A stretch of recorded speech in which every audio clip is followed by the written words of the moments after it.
তো কেন? মা বাবার সঙ্গে ভালো ব্যবহার করলে আমরা কি কি পাবো? কি এমন ফজিলত পাবো যে মা বাবার সঙ্গে আমরা ভালো ব্যবহার করবো?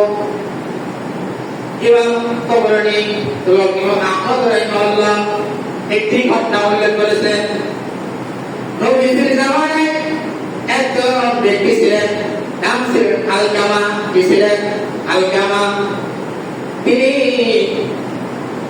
মৃত্যু সজ্জায় চলে গিয়েছিলেন, মানে তার মৃত্যু ঘনিয়ে আসছিল, মৃত্যু সজ্জায় চলে গেছিলেন। তখন তার স্ত্রী বলল, মনে মনে চিন্তা করলো, আমার স্বামী মনে হয় আর বাঁচবে না, আমার স্বামী মনে হয় মরে যাবে, আমি যাই একটু রাসূল সাল্লাল্লাহু আলাইহি সাল্লামকে খোঁজ দিয়ে আসি, খবর দিয়ে আসি যে আমার স্বামী মৃত্যু সজ্জায় চলে গেছেন। তখন আলকামার স্ত্রী রাসূল আকরাম সাল্লাল্লাহু আলাইহি সাল্লামের কাছে গিয়ে বলেন, ইয়া রাসূলুল্লাহ, আমার স্বামী মৃত্যু সজ্জায় চলে গেছেন, মনে হয় আর বাঁচবেন না।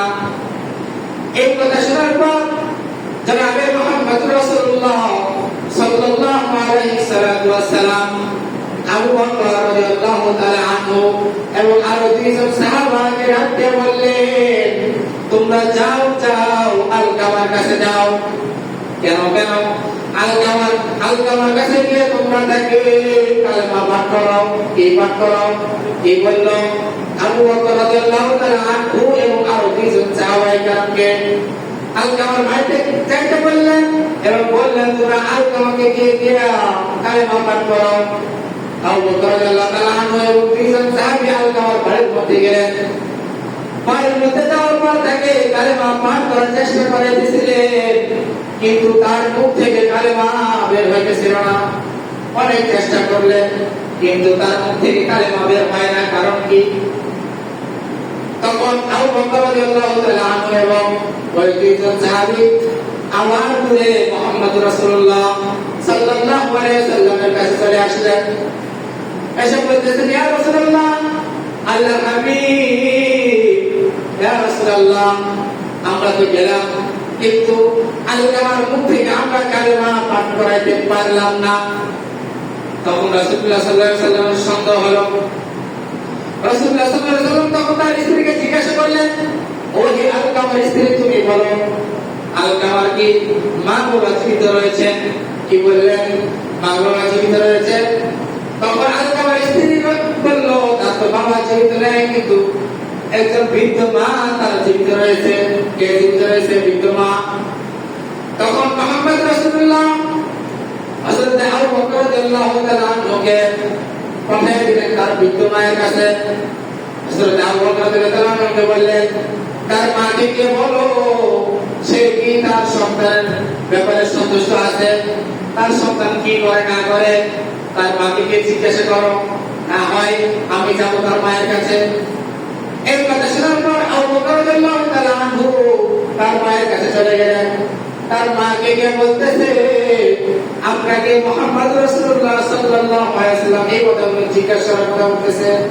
তখন তার মা বলে, আমি এখানে বলবো না, মুহাম্মদ রাসূলুল্লাহ সাল্লাল্লাহু আলাইহি ওয়াসাল্লাম ফিরার জন্য আমার জীবন উৎসর্গ। সুবহানাল্লাহ। আমি নিজেই তার কাছে যাব, তার কাছে গিয়ে আমি নিজেই তার সঙ্গে কথা বলবো।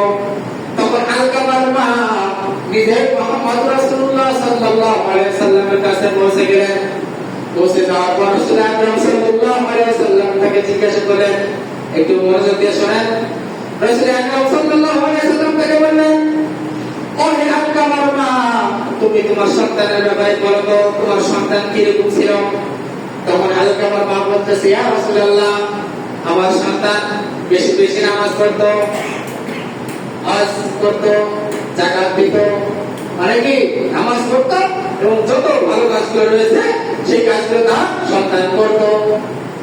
তখন মুহাম্মদ রাসূলুল্লাহ সাল্লাল্লাহু আলাইহি সাল্লাম আবার তাকে জিজ্ঞাসা করলেন, ও হে আলকামার মা, আচ্ছা তুমি সত্যি কথা বলতো, তুমি কি সন্তানের উপর, তোমার সন্তানের উপর সন্তুষ্ট হয়ে আছো কিনা? মানে কি তুমি কি তোমার সন্তানের উপর রাজি খুশি হয়ে আছো কিনা? ও আলকামার মা, তুমি আমাকে সত্যি করে বলো, তুমি যদি আমাকে মিথ্যা কথা বলো তাহলে আল্লাহর পাকের মাধ্যমে আমার কাছে হয়ে আসবে, আমি জানতে পেরে যাব। এই কথা শোনার পর আলকামার মা বলে, ইয়া রাসূলুল্লাহ, প্রতি সন্তুষ্ট না।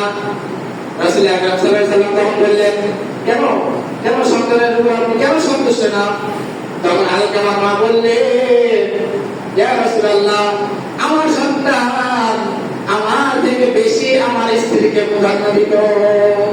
মানে কি, স্ত্রীর সব কথা শুনতো কিন্তু আমার কথা শুনতো না, আমার সঙ্গে খারাপ ব্যবহার করতো, আর স্ত্রী যেটা বলতো সেটাই শুনতো।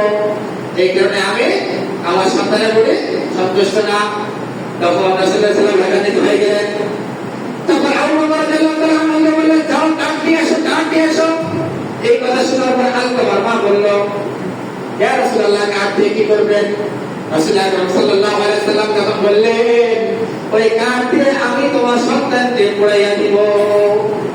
এই কথা শোনার পর আলকামার মা বললেন, আমার সামনে আমার সন্তানকে আপনি পোড়াবেন? আমি এটা কখনো সহ্য করতে পারবো না, আমি এটা দেখতে পারবো না।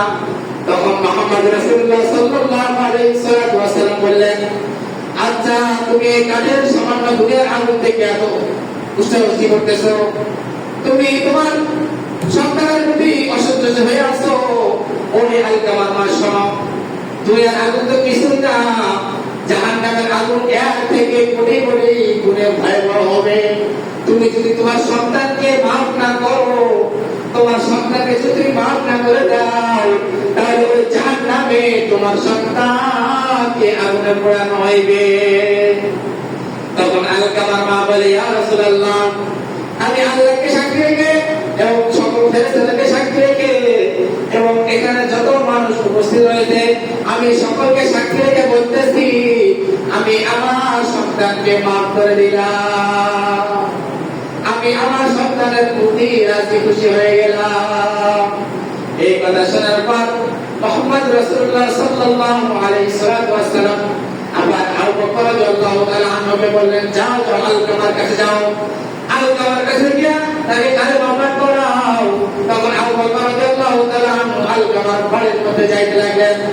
বাড়ির কাছাকাছি যখন চলে গেলেন, তখন বাইরে থেকে আওয়াজ পাইতেছে, আলকামার মুখে কালেমা লা ইলাহা ইল্লাল্লাহু মুহাম্মাদুর রাসূলুল্লাহ সাল্লাল্লাহু আলাইহি ওয়াসাল্লাম। তিনি আবু বকর রাদিয়াল্লাহু আনহু তার কাছে যাওয়ার আগে তার মুখ থেকে কালেমা উচ্চারিত হয়েছে। তার একমাত্র কারণ হলো প্রথমে সে কালেমা পড়তে পারতেছিল না। কারণ কি, তার মা তার উপর অসন্তুষ্ট ছিলেন, রাজি খুশি ছিলেন না। পরে তার মা যখন তাকে মাফ করে দিলেন, তার মা যখন তার উপর রাজি এবং সন্তুষ্ট হয়ে গেলেন, তখন সে অটোমেটিক মৃত্যুর আগে তার মুখ থেকে কালেমা বের হয়ে গেল। এই কারণে সর্বপ্রথম আমাদের যে কাজটি করতে হবে, মা বাবার খেদমত করতে হবে। আমরা মা বাবার খেদমত করি তো